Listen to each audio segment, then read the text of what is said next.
ഇതേപോലെ ഒരു തീർന്ന സെല്ലോ ടേപ്പിൻ്റെ റോൾ യൂസ് ആക്കിയിട്ട് നമുക്കൊരു ചെറിയ ക്രാഫ്റ്റ് ചെയ്താലോ?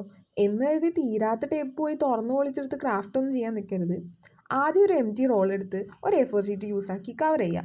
ദെൻ വേണമെങ്കിൽ മേലെ ഒരു ക്യൂട്ടായിട്ടുള്ള റാപ്പിംഗ് പേപ്പർ യൂസ് ആക്കി റാപ്പ് ചെയ്യോ അല്ലെങ്കിൽ കളർ ചെയ്യോ എന്ത് വേണമെങ്കിലും ചെയ്യാം. ഞാനിപ്പോൾ ഒരു പേപ്പർ യൂസ് ചെയ്ത് റാപ്പ് ചെയ്ത് കൊടുക്കുകയാണ് ചെയ്തത്. നിങ്ങൾക്ക് കളർ ചെയ്യണമെങ്കിൽ കളർ ചെയ്യാം. എന്നിട്ട് ഇതിൻ്റെ അടിയിലൊരു കാർഡ്ബോർഡ് റൗണ്ട് ഷേപ്പിൽ കട്ട് ചെയ്തിട്ട് അതിൻ്റെ മേലേക്കോട്ട് ഒട്ടിച്ചു കൊടുക്കുക. എന്നിട്ടൊരു കാർഡ്ബോർഡ് എടുത്ത് 3 സെൻറ്റിമീറ്റർ നീളത്തിൽ കട്ട് ചെയ്യുക. ദെൻ ആ റോളിൽ നമ്മൾ എന്താണോ ചെയ്തത് സെയിം തന്നെ ഈ കാർഡ്ബോർഡിലും ചെയ്യുക. സെയിം പേപ്പർ യൂസ് ചെയ്ത് ഉള്ളും കവർ ചെയ്ത് കൊടുക്കാൻ മറക്കരുത്. ഉള്ളിൽ ഇതുപോലെ പേപ്പർ യൂസ് ചെയ്ത് കവർ ചെയ്ത ശേഷം നമ്മൾ നേരത്തെ 3 സെൻറ്റിമീറ്റർ വരച്ചായിരുന്ന കാർഡ്ബോർഡിൽ ആ കാർഡ്ബോർഡ് നമ്മൾ റാപ്പ് ചെയ്ത് വെച്ചിരുന്നല്ലോ, ആ കാർഡ്ബോർഡ് എടുത്തിട്ട് ഈ റോളിലേക്ക് അറ്റാച്ച് ചെയ്ത് കൊടുക്കുക. സൈഡിൽ നമ്മൾ എന്തെങ്കിലും ഗ്ലൂ ഗൺ യൂസ് ചെയ്തിട്ട് അറ്റാച്ച് ചെയ്യുമോ അല്ലെങ്കിൽ നിങ്ങളുടെ കയ്യിൽ ഉള്ള ഏതെങ്കിലും ഗം യൂസ് ചെയ്ത് അറ്റാച്ച് ചെയ്ത് കൊടുക്കുക.